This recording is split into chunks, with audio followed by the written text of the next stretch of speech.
बहुत जमाना पहले सब्ज पहाड़ों और चमकते झरनों के बीच एक जादुई सल्तनत थी जिसे नूर महल कहा जाता था। इसी सल्तनत में एक निहायत खूबसूरत और नरम दिल शहजादी रहती थी जिसका नाम महनूर था। इसकी आंखें चांदनी जैसी रोशन थीं और उसका दिल इतना मेहरबान था कि महल के परिंदे भी उससे प्यार करते थे।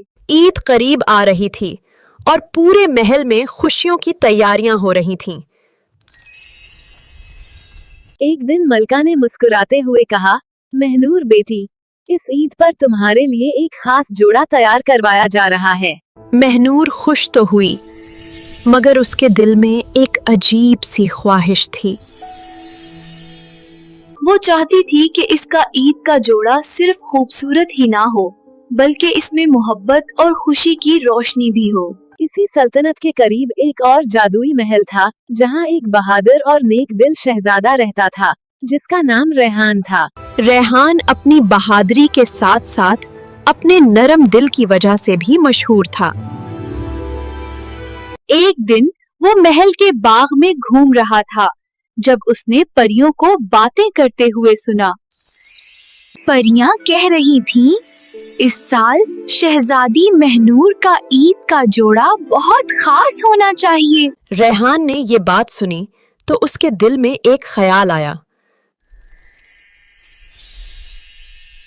उसने सोचा, मैं महनूर के लिए ऐसा ईद का जोड़ा ढूंढ कर लाऊंगा जो पूरी दुनिया में सबसे खूबसूरत हो।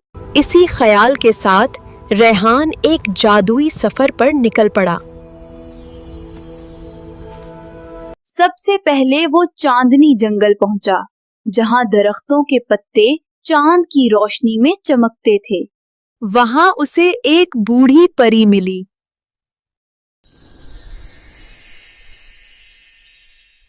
परी ने मुस्कुराकर कहा, अगर तुम सच्चे दिल से किसी के लिए खुशी लाना चाहते हो तो तुम्हें 3 जादुई चीजें ढूंढनी होंगी। प्रिपशन।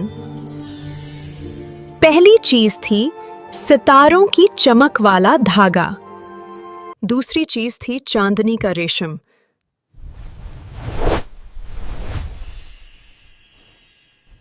और तीसरी चीज थी खुशियों की सुनहरी कढ़ाई।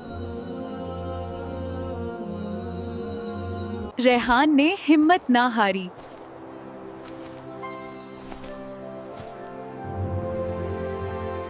वो पहाड़ों पर चढ़ा और दरिया पार किए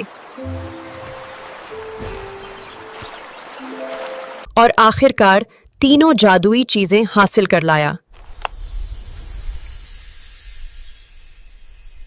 फिर वो उन्हें लेकर एक जादुई दर्जी के पास गया।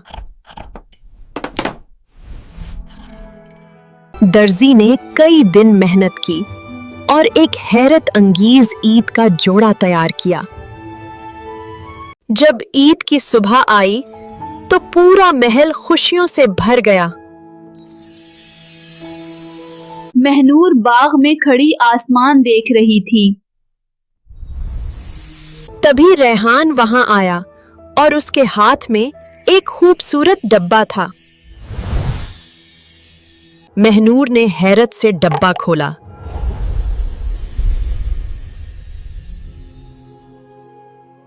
अंदर वही जादुई ईद का जोड़ा था जो सितारों की तरह चमक रहा था।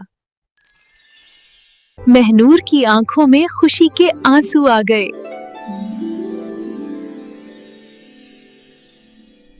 जब महनूर ने वो जोड़ा पहना तो ऐसा लगा जैसे चांदनी जमीन पर उतर आई हो। महनूर ने मुस्कुराकर कहा, असल खूबसूरती इस जोड़े में नहीं। पूरा महल उसकी खूबसूरती देखकर हैरान रह गया। इस दिन से दोनों सल्तनतों में खुशी और मोहब्बत की नई कहानी शुरू हो गई। बल्कि उस मोहब्बत में है जिससे ये बनाया गया है। और हर ईद पर लोग ये कहानी सुनाते थे कि सबसे खूबसूरत ईद का जोड़ा वो होता है जिसमें मोहब्बत और खुलूस की चमक हो।